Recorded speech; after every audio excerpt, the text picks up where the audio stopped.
Good evening. Welcome to today's water rate hearing in Borough of Brooklyn. I am Omar Nazem, the treasurer of the Water Board.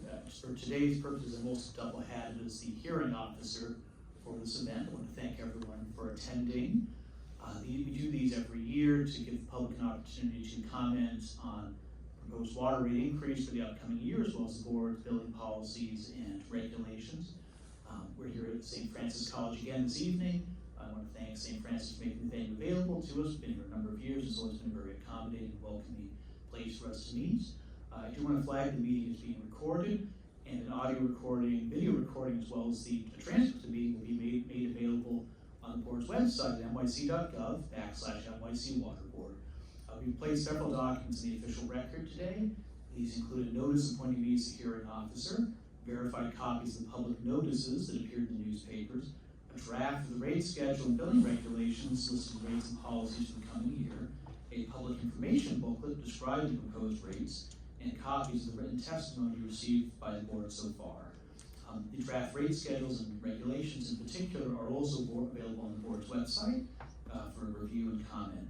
The program today includes two sections. First, my colleague Marissa Moray from DEP will present a summary of the proposed rate increase and an update on DEP's activities and achievements over the last year. In the second portion of the event, the members of the public who are registered to speak will have an opportunity to stand up to comment on the proposed rates and the board's policies and procedures overall. The purpose of this hearing is to allow the public to present their viewpoints and opinions on the proposed rates. We're here to listen, to take notes. The format is not meant to be a debate format. We're here to incorporate the feedback and convey it to the Water Board when it convenes to meet on the rates and budget on June 6th. If you wish to speak but haven't registered yet, you can do so by speaking to one of the DEP representatives in the audience. They'll put your name on the list and hand it to us, and we'll provide an opportunity for you to speak. If you don't want to speak today, but do want to provide testimony prior to the board's meeting on June 6th, you can email it to us at nycwaterboard@dep.nyc.gov. You can mail it to us at 5917 Junction Boulevard, 8th floor, Flushing, New York, 11373, or you can call us at 718-595-3591 and provide feedback in any of those formats to us at any time prior to June 4th, and it will be transmitted to the Water Board for time for its vote on June 6th. I'm joined today, as I mentioned, by Marissa Moray, DEP's Chief Financial Officer, who also supports Executive Director. And with that, I think, Marissa, I'll hand it to you and let you present. Thank you, Omar. Hi, everybody. As Omar said, my name is Marissa Moray, and I am the Chief Financial Officer of the Department of Environmental Protection, DEP, and also the Executive Director of the Water Board.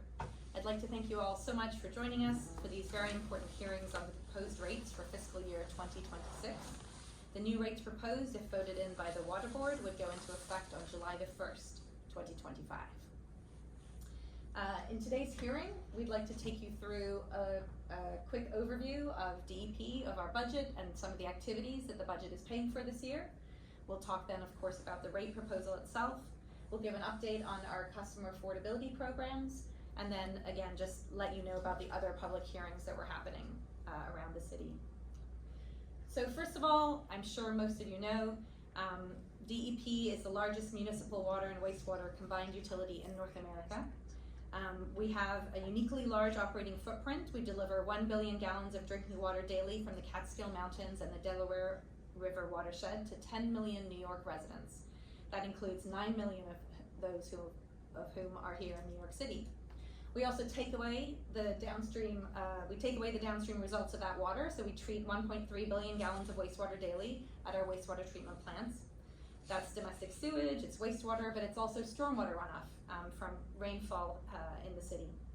Combined, our labs conduct over 600,000 water quality samples each year, and we're really proud of the work that we've done over the last 30 plus years on water quality, with New York's harbor cleaner than it's been in over 100 years, and lots of marine life we see returning back into our city waters. We also have a really unique asset footprint. Our drinking water comes from 19 reservoirs and 3 controlled lakes upstate through some of the longest aqueducts in the world. Inside the city, we maintain 7,000 miles of water mains and 109,000 fire hydrants. We also look after 150,000 catch basins, 16,000 green infrastructure assets like rain gardens, green medians, and porous pavements, and 7.5 thousand miles of sewer pipes and 14 wastewater resource recovery facilities. So how do we pay for all of this? Well, customer bills fund the system. The extensive system, whether it's the physical assets we build and maintain or the staff who run the operations, these are paid for by the proceeds of our water and wastewater system customer bills. The vast majority of our revenue comes from these payments. It's not from city property taxes or state or federal funding. And that's why it's so important that everyone pays their bill. Your payments make our work possible. And it's also important why everybody pays their fair share so that we can keep their water rates low for all of our customers. So, what's our budget for this year? This upcoming fiscal year, the projected expenses for the system, which is then the overall budget for the utility, is projected at $4.6 billion. This pays for the operations of the system and for our investment in all of our assets.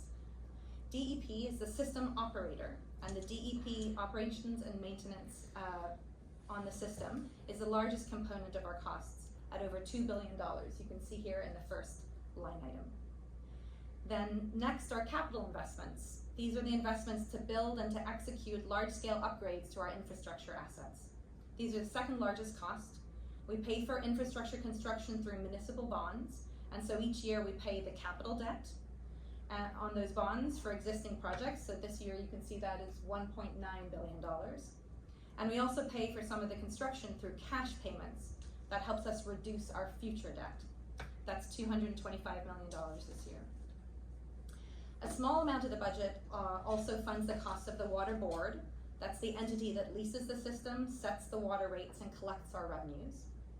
And the water authority, that's our legal entity that executes our municipal bonding. Finally, we also have a component of our budget, which is the rental payment to the City of New York, this year at $304 million. This is akin to a payment in lieu of property taxes, or a similar type of expense that most municipal utilities pay to their local government. So altogether, that makes our $4.6 billion projection. So to pay for this budget, it's critical that we have strong revenue collections. This helps us to offset the system costs and keeps the water rates low. So we're really happy to report that fiscal year 2025 has been one of the system's strongest financial years ever, helped by the strength of the city economy, a wide range of DEP customer service collection initiatives, and the city's tax lien program. So some of the highlights you can see here on the slide. Some of the highlights include our work to bring customers with outstanding debt into payment agreements. As of last month, in April, nearly 25% of customer accounts with outstanding debt are now in payment agreements, and this is up from just 9% at the end of 2022, just 2.5 years ago. This represents over $250 million worth of debt, which is secured now in payment agreements. Also, we've been very active in water shutoffs, both in 2024 and 2025. That's resulted in our collections of $18 million in payments, and also another $21 million in payment agreements. And finally, and importantly, thanks to the reauthorization by the City Council of the lien sale, DEP has collected over $180 million and secured another $130 million in payment agreements as of last week. This revenue strength allows us to bring this year's rate down lower than it was originally forecast. And the additional revenue can also support more investment in the system or can be retained within the system to pay off future debt in future years. So a little bit more about that budget. The first I mentioned is our operations and maintenance budget. Having talked about our revenues, we wanted to provide a little more information on these costs. Some examples of new and expanded operations and maintenance core and strategic investments that are planned for 2026 include things like cybersecurity. Our utility industry is facing a growing need to invest in cybersecurity. We've had unprecedented warnings coming from as high as the White House on the increased danger of attacks to US utilities. So we're constantly investing in preventative measures in this area. We also continue to invest in IT to help increase the efficiency of our operations.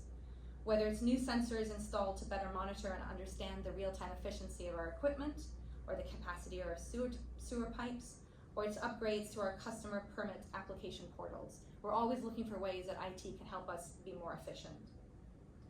We also invest in land management in our watershed to protect the quality of our drinking water and to reduce the treatment costs. We continuously execute maintenance of many of our large facilities, both drinking water facilities upstate and also our many wastewater treatment plants here in the city. This also includes ongoing management and contracting costs for work involving the completion of the Rondout West Branch aqueduct repairs that have been going on over the last couple of years just north of the city. And it has to be said that in recent years, post-COVID, we've seen a real significant pressure on the budget via the cost of inflation-driven change.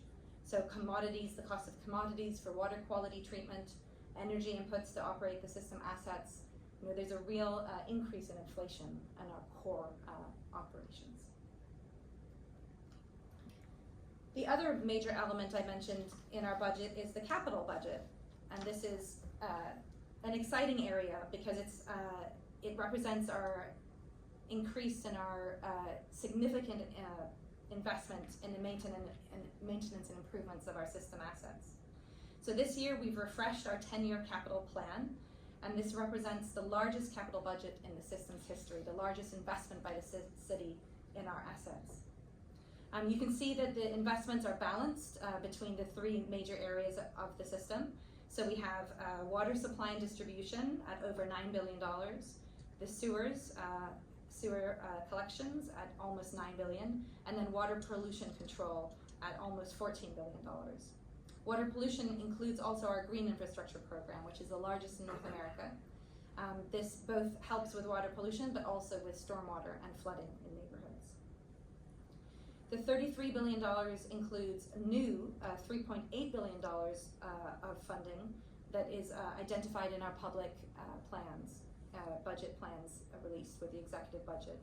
This includes investments in federally and state mandated water quality projects, in water quality infrastructure state of good repair, in flood control projects like pump station upgrades and cloudburst projects, and also infrastructure upgrades to support rezoning initiatives to support the development of housing in New York City. Just to highlight some of the projects we have underway that benefit all the residents of New York, we have some really significant investments going into our drinking water supply. The first highlighted here is our investment program at the Hillview Reservoir. This is the last reservoir in our system that collects waters from all areas of the system and then distributes on throughout the city. We have major improvements to the reservoir and the equipment underway, along with the water treatment systems and the reservoir protection. We also have a major resiliency project underway to connect our Kensico Reservoir to our ultraviolet treatment plant. Finally, we have the completion of Water Tunnel 3 underway. This has been a long-term expansion to the conveyance of water from the final reservoirs through to Brooklyn and to Queens. Here in Brooklyn, we have major projects underway as well. The first I mentioned, we have a new $3.2 billion investment to address combined sewer overflow during storms in the Newtown Creek area. That's a project that will both address CSO overflows but also help to reduce flooding in the neighborhood. It's a project we're doing with dual design for both of those purposes. You can see in the photo here our $1.6 billion Gowanus Canal project. This is a picture of the giant excavation that was undertaken just over this last 12 months. It actually finished 6 months ahead of schedule, completed before the summer season, so we're very proud of that investment. And the Gowanus project is also one that's going to bring significant green area and public access once the work is complete. We also recently announced a $390 million project in Bushwick, the Knickerbocker Avenue project, which is being done in collaboration with DOT, which will increase the sewer capacity exponentially in that neighborhood, as well as do street improvements. So, on to the rate proposal itself. So this year, the fiscal 2025 rate was 8.5%, and the original forecast for fiscal 26 was a similar increase. But I'm very glad to say that we're proposing today a 3.7% increase for fiscal 2026, made possible, as I said, by the strong revenue collections we've had underway this year. So this allowed us to offset an increase and keep it relatively low. In fact, it's the lowest rate increase you can see in the table, in the last 4 years. As of last week, we're ahead of projected revenue collections by over $330 million, or nearly 9% ahead of our plan. And again, that's what's helping us to be able to keep the numbers low. Our 10-year average increase is now below 3% still, and that's despite these last years being a period of high inflation. The rates also comparable to other utility rates here in the city, comparable or lower, and it's also lower than rate increases we're seeing around the country. What does this mean for our customers? So with the proposed 3.7% increase, customers see the following increase on their bills. So a typical single-family homeowner will see an increase from about $1,181 a year to $1,224 a year for the water and sewer bills. So that's an increase of only about $3.60 each month. A typical multifamily unit will see the increase from $877 a year per unit to $909 a year per unit. That's an increase of $2.67 per month, and that's for metered units. Customers on multifamily flat rate plan will see a similar monthly increase, and then for the minimum charge, there's no change, specifically no increase proposed to the minimum charge for low water use. That would stay at $463 per year. As I mentioned before, our city water bills compare favorably to other large cities. We always compare ourselves to about 30 peer cities around the country. The cost of water here in New York still remains one of the best deals in the city. We're seeing bills for customers, as you can see here, lower at around a rate of 18 to 20%, and that's also in comparison to other cities that have similar systems to ours, such as San Francisco or Boston. I'd also like to point out that we're seeing the typical rate increases for these peer cities at around 5 to 6% this year. So again, considerably higher than what we're proposing here for New York City.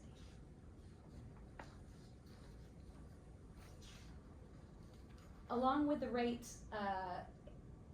increase that we're presenting today, we'd also like to just highlight some of the other policy changes that we're planning to make this year, and these are in the associated documents that Omar was mentioning that are published that you can access from our website. But we're making a series of different improvements that we hope will be welcomed by customers because they are intended to save customers money or make programs more accessible to a wider array of customers. So some changes we've highlighted here are increasing the reimbursement for the customer installed meters for the first time since 2010. So we're actually proposing a 55% increase in the amount of money that would be reimbursed to customers who install their own water meters.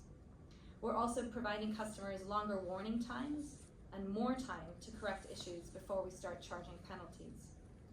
We're also then streamlining and making more flexible our terms for the leak forgiveness program and the metered bill cap.